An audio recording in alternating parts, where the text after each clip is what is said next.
नमस्कार, मैं शिवानी। जन अधिकार पार्टी के मंच पर आप सभी दर्शकों का बहुत बहुत स्वागत है। इस वक्त हमारे साथ पूर्व कैबिनेट मंत्री, जन अधिकार पार्टी के राष्ट्रीय अध्यक्ष एवं संस्थापक माननीय श्री बाबू सिंह कुशवाहा जी हमारे साथ उपस्थित हैं। आइए जानते हैं बाबू सिंह कुशवाहा जी से इस पार्टी की विचारधारा को। सर, जैसे कि आपका स्लोगन है, जिसकी जितनी संख्या बारी उसको उतनी हिस्सेदारी। क्या सरकार समान अधिकार सबको दे रही है या फिर क्या सबको समान अधिकार प्राप्त हो पा रहा है? देखिए शिवानी जी, आपने जो पहले कहा कि हमारी पार्टी की विचारधारा के बारे में कुछ हम लोगों को बताएं या आप जानना चाहते हैं जी, और साथ में आपने कहा कि जो हमारा जो स्लोगन है, जो हमारा नारा है कि जिसकी जितनी संख्या भारी उसकी उतनी हिस्सेदारी, क्या ऐसा हो पा रहा है? गवर्नमेंट ऐसा दे रही है, कर रही है या नहीं कर रही है? गवर्नमेंट 73 सालों से ऐसा नहीं कर रही है। जिस गवर्नमेंट को हम लोगों ने बनाया, कोई भी गवर्नमेंट ऐसी नहीं आई जो वो सबको समानता के अधिकार की बात करती है।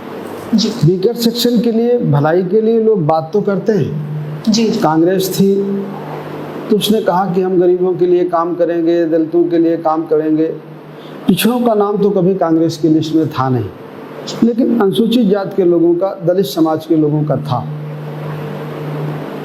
धीरे धीरे कुछ क्षेत्रीय दल बने जिन्होंने कहा कि हम ओबीसी के लोगों के लिए भी काम करेंगे, दलितों के लिए भी काम करेंगे, और इस नाम पर वो सत्ता में आए। जी, लेकिन उन्होंने भी नहीं किया। कुछ कोशिश की, लेकिन जितना करना चाहिए वो नहीं कर पाए। कुछ लोग थोड़ी दूर चले और रास्ते से भटक गए, इसलिए वो नहीं कर पाए। मैं भी पहले जिस पार्टी में काम करता था उसका नाम था बहुजन समाज पार्टी। जी, उन्होंने सामाजिक परिवर्तन की बात की थी, आर्थिक मुक्ति आंदोलन की बात की थी, गरीब और कमज़ोर को हक दिलाने की बात की थी, लेकिन एक थोड़े दिन तक ये रहा। जी, जब तक मानवर कांशीराम जी एक्टिव थे, जब तक उनका होल्ड था, तो उस विचारधारा की जगह थी वहाँ। तो कांशीराम जी जैसे नहीं रहे, वो विचारधारा वहाँ से ख़त्म हो गई। बीएसपी की जो विचारधारा थी 1585 की, वो वहाँ से ख़त्म हो गई। और हम लोग जैसे लोग, बहुत सारे लोग बीएसपी से अलग हुए।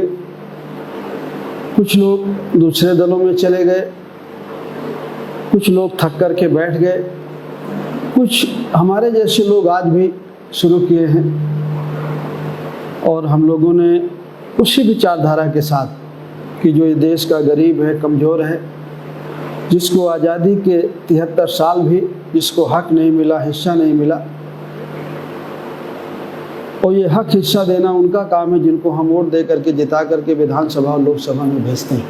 जी, लेकिन वो जीत के तो जाते हैं, लेकिन वो हमारे लिए काम नहीं करते। ऐसे लोगों को हम लोग इकट्ठा करके, वो अनुसूचित जाति के लोग हैं, पिछड़े तबके के लोग हैं, धार्मिक अल्पसंख्यक समाज के लोग हैं, किसान हैं, मजदूर हैं, हमारी माताएं बहनें हैं, बेरोजगार बच्चे हैं, ऐसे सबको हम इकट्ठा करके एक पार्टी बनाए, एक संगठन बनाए हैं जिसका नाम है जन अधिकार पार्टी। और उसी के बैनर तले हम लोग इस लड़ाई को लड़के उन लोगों को जो गरीब और कमज़ोर लोग हैं, उनको वहाँ तक भेजना चाहते हैं जहाँ से उनके लिए, हक के लिए कानून बनते हैं और जहाँ से लागू होते हैं। जी, और हमारी पार्टी की विचारधारा जो आपने कहा कि जिसकी जितनी संख्या भारी उसकी उतनी हिस्सेदारी, ये संविधान की भी यही मंशा है। जिन लोगों ने संविधान बनाया उनकी भी यही मंशा थी कि इस देश में जितने लोगों को इस देश को बनाने में योगदान है, उनको सबको समान अधिकार दिया जाए, समान भागीदारी दी जाए, चाहे एजुकेशन के क्षेत्र में हो, चाहे वो नौकरियां, सरकारी नौकरियां हो या प्राइवेट सेक्टर की नौकरियां, सबको आबादी के हिसाब से जिसको जितना हिस्सा बनता है उसको दिया जाए। हम लोग कहते हैं कि 27% रिजर्वेशन ओबीसी का है, नहीं होना चाहिए, कुछ लोग विरोध करते हैं। अनुसूचित जाति के लोगों का नहीं होना चाहिए जी। जो समान क्लास के लोगों का 10% हो गया है। कुछ लोग कहते हैं ठीक है, बैकवर्ड क्लास के लोग, अनुसूचित जाति के लोग ऐसा मानते हैं कि ये गलत हुआ है, संविधान के खिलाफ है। हमारे संविधान में जो सामाजिक और शैक्षिक तौर पर पीछे है उसके रिजर्वेशन की बात है, आर्थिक तौर पर नहीं। बहुत सारे लोग जो हमारे नए बच्चे हैं वो नहीं समझ पाते कि सामाजिक और शैक्षिक मामला क्या है और आर्थिक क्या है। जी जी। आर्थिक आधार पर अगर रिजर्वेशन होता और आर्थिक आधार पर अगर हमारे यहाँ ऊंच नीच होता तो ये हमारे यहाँ कब का सही हो जाता।